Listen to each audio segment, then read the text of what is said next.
अरे कोई बचाओ मुझे, कोई बचाओ। ये मैं कहाँ आ गया? मुझे अपनी बहन की शादी करनी है, कल मेरी बहन की शादी। अरे कोई मुझे यहाँ से बाहर निकालो। ये कहानी है किस्मत का खेल।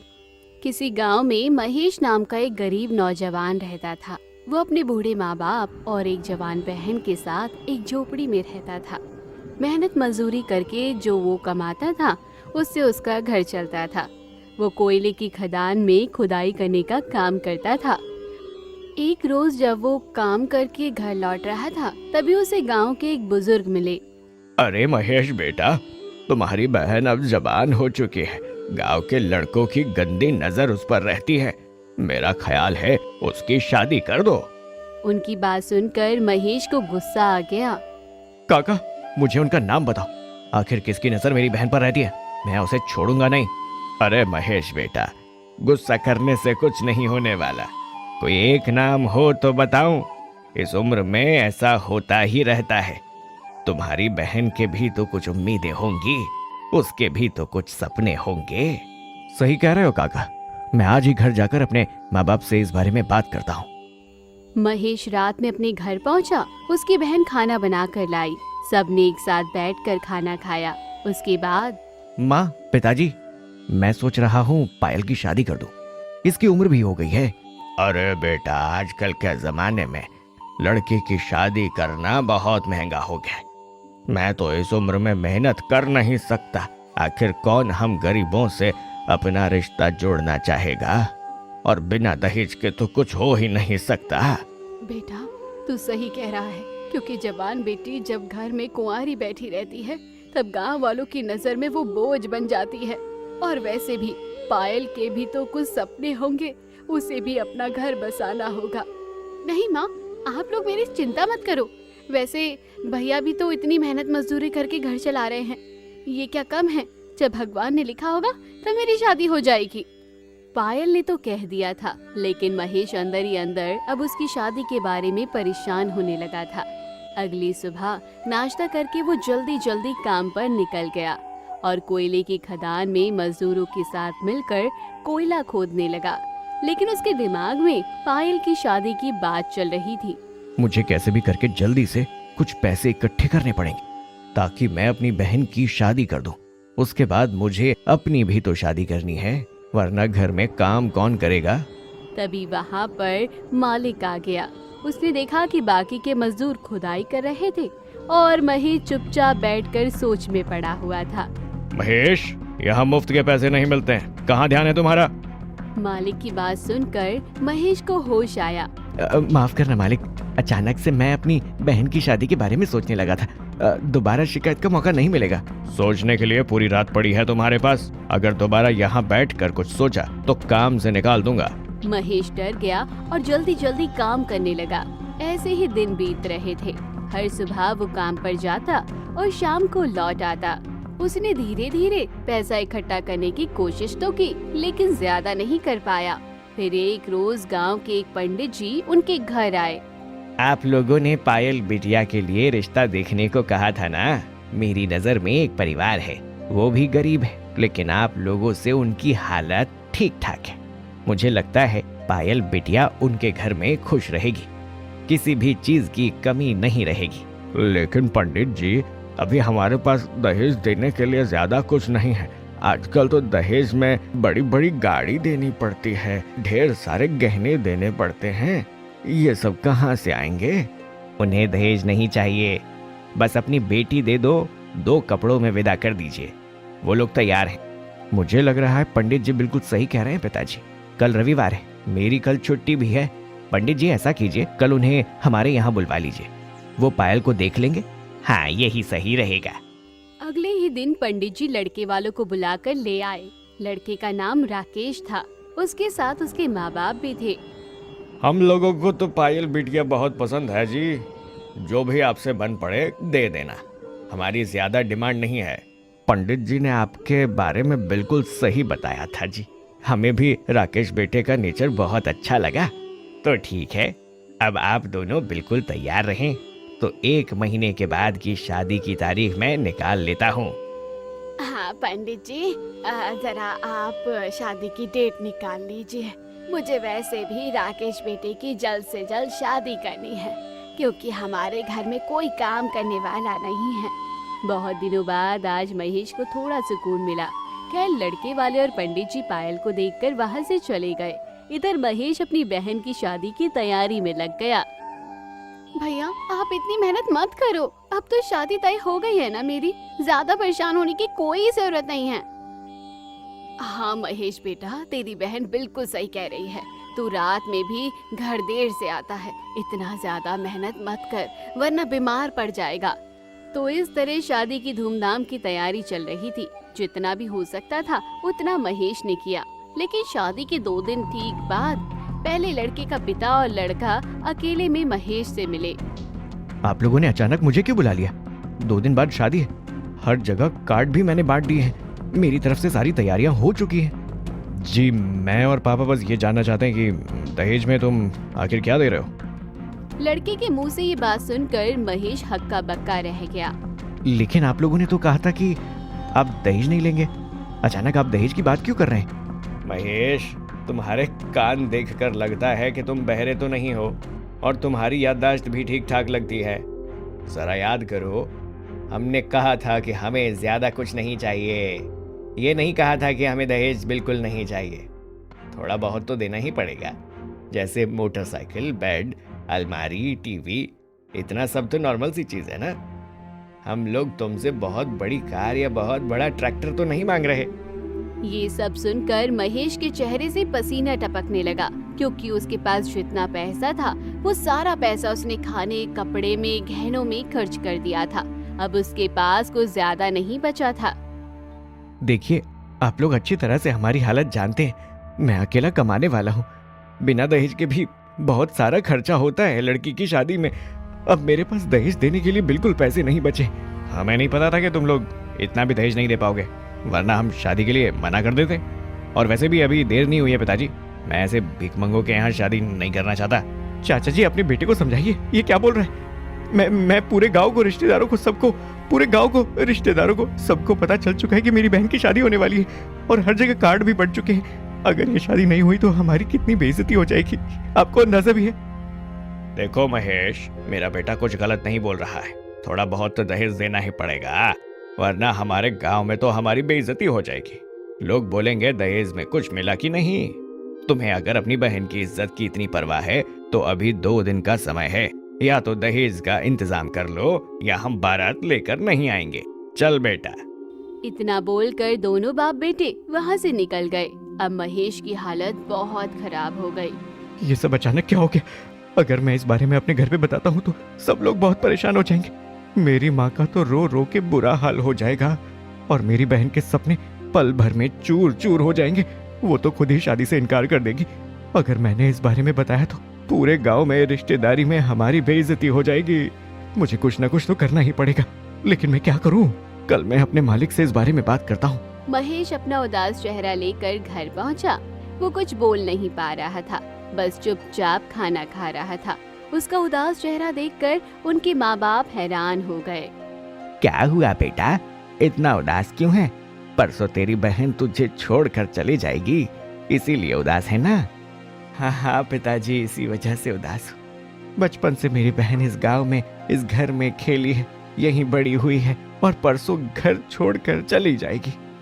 तो इस तरह से बड़ी चालाकी से महेश ने वो दहेज वाली बात तो छुपा ली, लेकिन अंदर ही अंदर वो घुटता जा रहा था।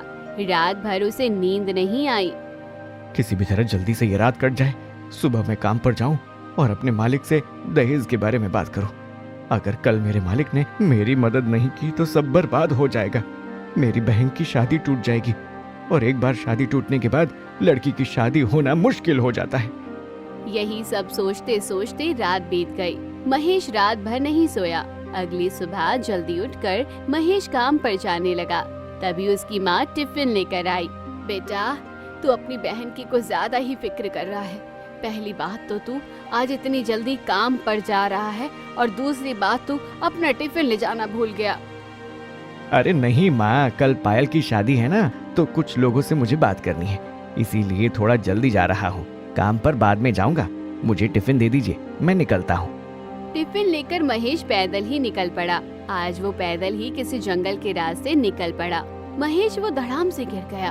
किसी तरह वो खड़ा हुआ और देखता है कि सामने एक बहुत ही बूढ़ा पतला सा शेर बुरी हालत में पड़ा हुआ था। उसी शेर से टकराकर महेश गिर गया था। ये शेर तो बहुत बीमार लग रहा है, इसकी हड्डियां साफ साफ दिख रही हैं। बेचारा इस उम्र में शिकार भी नहीं कर पाता होगा, वरना अभी तक इसने मेरा शिकार कर दिया होता। लगता है इसे भूख लगी है। ऐसा करता हूँ, अपना खाना मैं इसे खिला देता हूँ। महेश ने अपना टिफिन खोलकर शेर के सामने रख दिया। शेर पूरा खाना खा गया। चलो जंगल के राजा शेर, जितना मेरे पास था उतना मैंने तुम्हें खिला दिया। अब मैं जा रहा हूँ, मुझे देर हो रही है। महेश इतना बोलकर वहाँ से जाने लगा। तभी शेर ने उसे रोक लिया। रुक जाओ। महेश पीछे पलटा तो देखा शेर अब धीरे धीरे इंसान के रूप में बदलने लगा था और देखते ही देखते वो एक बहुत बूढ़े इंसान के रूप में बदल गया। धीरे धीरे उसके बदन पर बहुत ही महंगे महंगे कपड़े आ गए, जैसे कि सूट और टाई। अब वो देखने में बहुत बड़ा बिजनेसमैन लगने लगा। ये सब क्या हो गया? कौन है आप? अभी तो आप शेर थे, अचानक इतने बड़े इंसान कैसे बन गए? कहीं मैं कोई सपना तो नहीं देख रहा? नहीं बेटा, मेरा नाम रामू ओबेरॉय है। तुम कोई सपना नहीं देख रहे हो। दरअसल आज से कुछ साल पहले मैं इस जंगल में अपने दोस्तों के साथ सक्सेस पार्टी एंजॉय करने के लिए आया था। तभी अचानक कुछ खतरनाक जानवर आ गए। हमने अपने बचाव में उन जानवरों पर हमला कर दिया। तभी इस जंगल का रखवाला आया। उसे देखकर मेरे सारे दोस्त जंगल से भाग गए। मैं यहाँ अकेला फंस गया। तुम इंसानों की यहाँ आने की जरूरत कैसे हुई मेरे जंगल में? यहाँ के पेड़ पौधे, यहाँ के जंगली जानवर मेरे रिश्तेदार हैं। तुमने उन पर हमला किया। देखिए, इसमें हमारी कोई गलती नहीं है, हम तो यहाँ बैठकर एंजॉय कर रहे थे। तभी जंगली जानवरों ने हम पर हमला कर दिया और हमने अपने बचाव में उन पर हमला किया, लेकिन किसी भी जानवर को चोट नहीं आई। तुम इंसानों को मैं अच्छी तरह जानता हूँ। अपने फायदे के लिए तुम लोग पेड़ पौधे तक को नहीं छोड़ते, जानवरों की तो बात ही छोड़ दो। मैं तुम्हें श्राप देता हूँ कि तुम इसी वक्त एक ऐसे शेर बन जाओगे जो कभी शिकार नहीं कर पाओगे। शेर बनकर भूखे ही इस जंगल में भटकते रहोगे। देखते ही देखते मैं शेर बन गया और उसके सामने गिड़गिड़ाने लगा।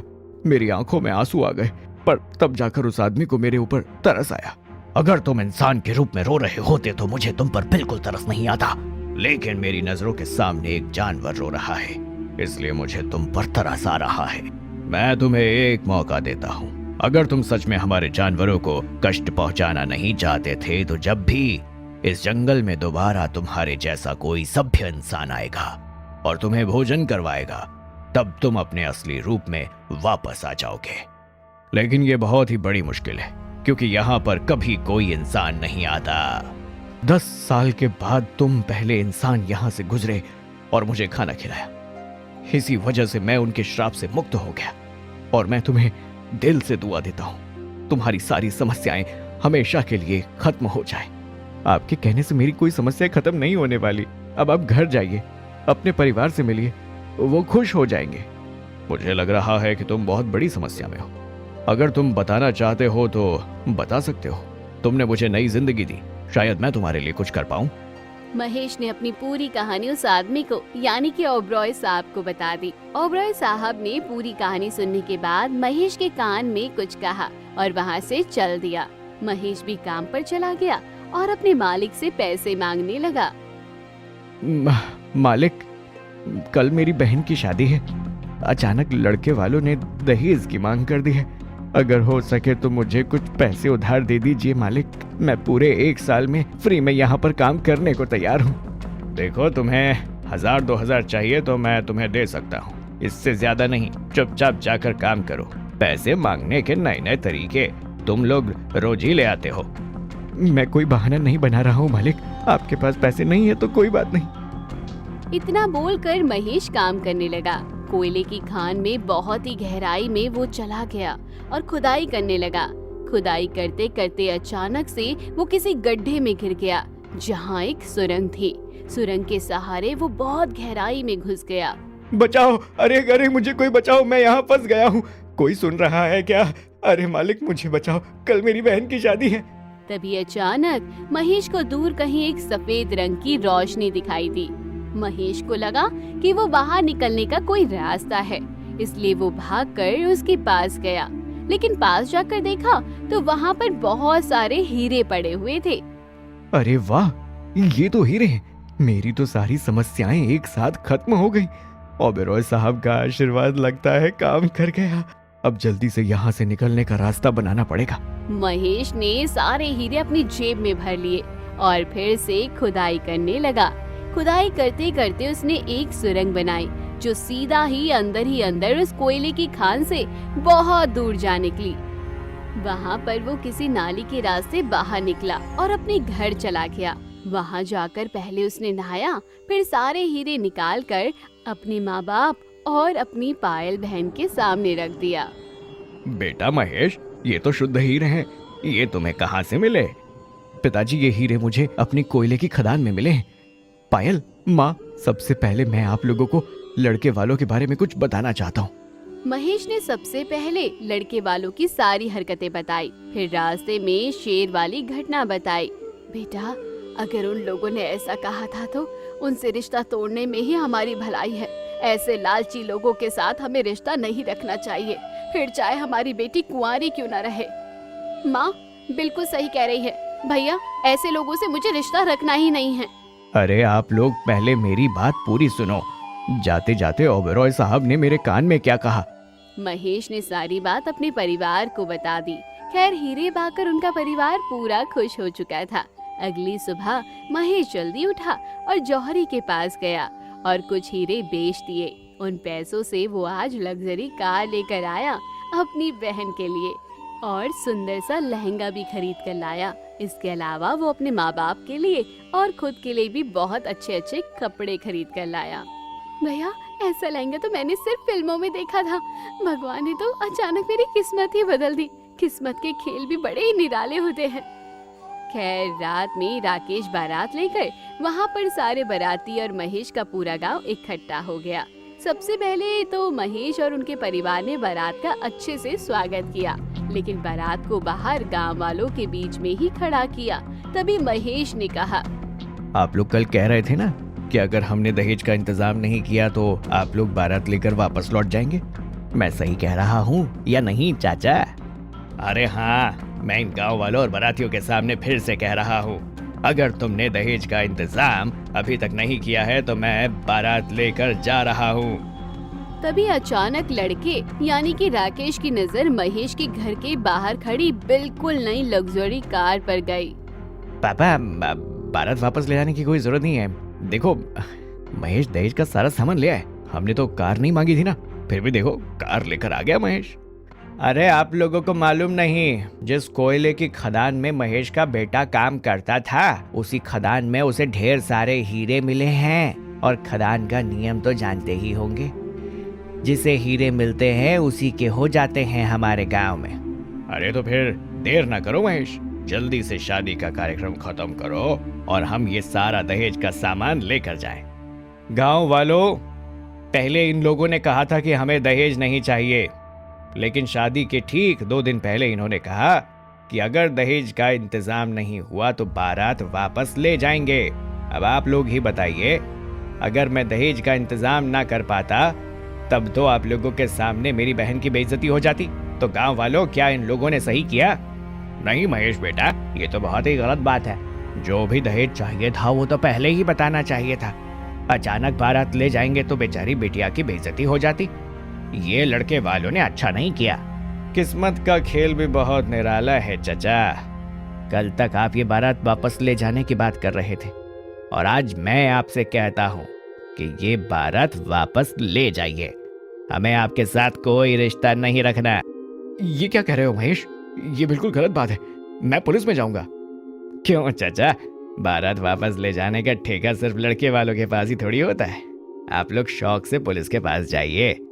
ये पूरे गांव वाले गवाह हैं कि तुमने अचानक बिना दहेज के शादी से मना कर दिया था। हम दहेज प्रथा का केस लगा देंगे तुम लोगों पर। लड़के वाले महेश के पैर पकड़ने लगे। भैया, इन्हें माफ मत करना। ऐसे लड़के से तो किसी भी लड़की की शादी नहीं होनी चाहिए। बहुत हो गया तुम लोगों का नाटक। चुपचाप अपनी बारात लेकर यहाँ से निकल जाओ। वरना ये पूरा गांव मिलकर पूरी बारात को लाठी लेकर भगाएगा। गांव वाले बेचारे डर कर मजबूरी में वापस लौट गए। गांव वालों, आप लोगों का बहुत बहुत धन्यवाद। आप लोगों ने हमारा बहुत साथ दिया। आप लोग अभी कहीं नहीं जाओगे क्योंकि मेरी बहन की शादी आज ही होगी। मैं आप लोगों को एक बात बताना चाहता हूँ। महेश ने ओबरॉय साहब वाली पूरी बात गांव वालों को बता दी। वहाँ पर थोड़ी देर बाद ओबरॉय साहब अपने बेटे आदित्य ओबरॉय की बारात लेकर आ गए। क्यों महेश, बिल्कुल सही समय पर बारात लेकर आया हूँ ना। गांव वालों, महेश ने मुझे दूसरी जिंदगी दी है, इसीलिए मैंने उस दिन उसके कान में कहा था, महेश उस आदमी से रिश्ता तुम रखना ही मत। उसने तुम्हारी बेइज्जती करने के बारे में सोचा ना, इसीलिए हम मिलकर उन लड़के वालों की बेइज्जती करते हैं। मेरा बेटा 16 साल का था जब मैं उसे छोड़कर आया था। आज वो 26 साल का हो गया होगा। मेरी करोड़ों की कंपनी वो ही संभालेगा। तुमसे अच्छा रिश्ता मुझे कहीं और नहीं मिलेगा। क्या तुम अपनी बहन की शादी मेरे बेटे से करना चाहोगे? तुम्हारी बहन भी तुम्हारे जैसी साफ दिल की होगी और हम उसे बहुत खुश रखेंगे। ओबेरॉय साहब, मेरी बहन की तो किस्मत ही चमक जाएगी, और वैसे भी मुझे उन लोगों से रिश्ता रखना भी नहीं था। तो चलो महेश, जल्दी से शादी का कार्यक्रम शुरू करो। तुम लोगों ने ढोल बजाना क्यों बंद कर दिया? गांव वालों नाचो। आज जिस गांव की जिम्मेदारी मेरी, मैं इस गांव में एक बहुत बड़ी फैक्ट्री डालूंगा ताकि इस गांव में किसी को भी काम करने के लिए अपने परिवार से दूर कमाने शहर ना जाना पड़े। आखिर मेरी जिंदगी अब मेरी नहीं बल्कि महेश की है। उस फैक्ट्री का मैनेजर महेश ही होगा। तो इस तरह महेश के साथ साथ पूरे गांव की किस्मत बदल गई। शायद इसे कहते हैं किस्मत का खेल। तो दोस्तों, कहानी कैसी लगी कमेंट बॉक्स में जरूर बताइएगा। चैनल को अभी तक सब्सक्राइब नहीं किया तो जरूर कर लीजिएगा।